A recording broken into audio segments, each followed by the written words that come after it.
की दादागिरी है। अरे भाई रुको जरा, सब्र करो, पूरी बात तो समझ लो, फिर सही और गलत का जजमेंट देना। मैं सिर्फ 5 सवाल पूछूंगा, अगर एक का भी जवाब हां में आ गया तो मैं खुद सरकार को चिट्ठी लिखूंगा कि सभी मुसलमान भाइयों बहनों को आदर के साथ कुंभ में आने दिया जाए। मेरे सवाल सुनो। क्या इस्लाम मूर्ति पूजा में विश्वास करता है? समुद्र मंथन से निकला हुआ अमृत प्रयागराज में छलक गया था, क्या इस थ्योरी को मुसलमान मानते हैं? क्या गंगा यमुना सरस्वती के त्रिवेणी संगम का इस्लामिक लिटरेचर में कोई महत्व है? क्या मुसलमान मानते हैं कि नागा साधुओं के दर्शन से जन्मों के पाप कट जाते हैं? मकर संक्रांति और मौनी अमावस्या का कोई जिक्र क्या इस्लाम में है? 5 सवाल, एक जवाब नहीं। तो फिर मेरे भाई, तुम्हारे लिए कुंभ एक पिकनिक स्पॉट से ज्यादा कोई वैल्यू नहीं रखता, और तुम्हारी ये पिकनिक हमारे लिए 12 वर्षों की लंबी प्रतीक्षा है। उम्र की ढलान पर खड़े हमारे बड़े बुजुर्गों की प्रार्थना है, जो भगवान के सामने हाथ जोड़कर रोज यही दोहराते रहे, प्रभु बड़ा भरपूर जीवन दिया तुमने, बस कुछ दिन और जी लेने दो, अपनी आंखों से अंतिम बार महाकुंभ देख लें, मकर संक्रांति का गंगा स्नान कर लें, फिर हंसते हंसते तुम्हारे चरणों में आ जाएंगे। चाहते क्या हो तुम? जो थोड़ी बहुत पवित्रता हम सनातनी बचा पाए हैं वो भी दूषित हो जाए? देखे हैं हमने वो वीडियोस, खाने की चीजों में क्या क्या गंदगी मिलाई जा रही है और कौन मिला रहा है।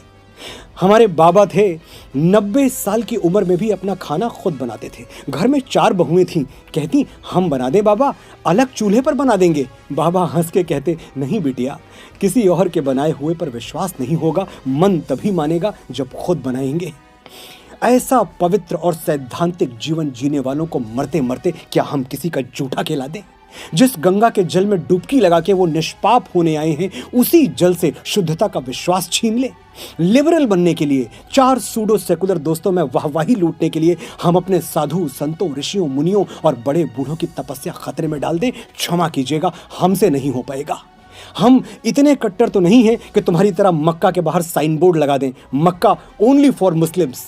लेकिन कुछ बातें बिना साइन बोर्ड लगाए भी समझ लेनी चाहिए। जैसे हम समझते हैं कि मक्का मदीना सिर्फ मुसलमानों का पवित्र स्थल है, इसलिए हमने कभी नहीं कहा कि मस्जिद अल हरम के दरवाजे सनातनियों के लिए भी खोल दिए जाएं। तुम क्यों जिद कर रहे हो भाई? और तुम्हारी जिद हमारे बच्चों को मिसगाइड कर रही है, एक पूरी पीढ़ी गुमराह हो रही है। 33 कोटि देवी देवता हैं हमारे पास, लेकिन हम चादर चढ़ाने दरगाह पहुंच जाते हैं। हमारे डीएनए में गलत डेटा ट्रांसमिट कर दिया गया है। शिवलिंग पर जल चढ़ाना मतलब अंधविश्वास, सुपरस्टिशन, और दरगाहों पर चादर चढ़ाना मतलब एब्सोल्यूट साइंस। हिपोक्रेसी की भी सीमा होती है। लेकिन ये जो गुमराह हो गए हैं, ये भी हैं तो हमारे अपने ही। हम इनको तब तक समझाएंगे जब तक ये समझ नहीं जाएंगे। और तुम सिर्फ 45 दिन रुक जाओ मेरे भाई, 13 जनवरी से 26 फरवरी तक। फिर कौन रोक रहा है तुम्हें, और तुम कहां रोकने से मानोगे?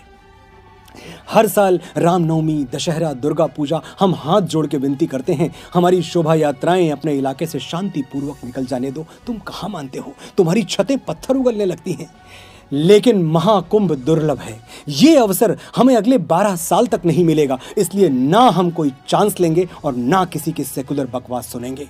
सनातन की सुरक्षा सिर्फ हमारे साधु संतों की जिम्मेदारी नहीं है। हम 100 करोड़ हिंदू सनातन के सिपाही हैं, और हम सिपाहियों ने प्रतिज्ञा ली है 45 दिनों तक तुम्हें त्रिवेणी संगम पर पांव नहीं रखने देंगे। हमारी प्रतिज्ञा का मान रख लो, वरना ये तो जानते ही हो कि अगर हम छत्रपति शिवाजी महाराज के वंशजों ने अपने जुड़े हुए हाथ खोल दिए तो औरंगजेबों को भागने के लिए जमीन कम पड़ जाएगी। सोया हुआ सनातन चैतन्य है, सजग है। वो वक्त कुछ अलग था, ये वक्त कुछ अलग है। जय महाकुंभ, जय संत समाज, हर हर महादेव।